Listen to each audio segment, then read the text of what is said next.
একটা কথা মনে রাখবেন, আপনি জীবনে আজ যে অবস্থায় আছেন এটা আপনার শেষ অবস্থান নয়। আমাদের জীবনের সবচেয়ে বড় ভুল হলো আমরা সুযোগের অপেক্ষা করি কিন্তু নিজের ভেতরের শক্তিকে জাগাই না। যারা বড় হয়েছে তারা কখনো পারফেক্ট সময়ের অপেক্ষা করেনি, তার যেটুকু ছিল সেখান থেকেই শুরু করেছে।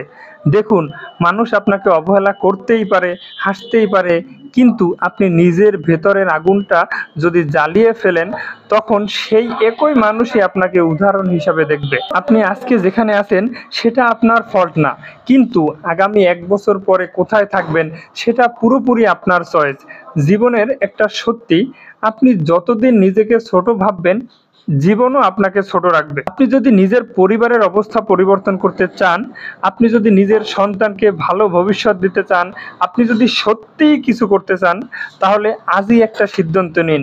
আমি থামবো না, আমি চেষ্টা করব, আমি নিজের স্বপ্নের জন্য লড়াই করব। কারণ একটাই কথা, আপনি থেমে গেলে কেউই আপনাকে ঠেলে সামনে এগিয়ে দেবে না। আপনি হাঁটলে জীবন দৌড়াতে বাধ্য। শেষ কথা, আজ যেটা কঠিন মনে হচ্ছে কাল সেটা আপনার সিগনেচার স্টোরি হবে। তাই শুরু করুন এখনই।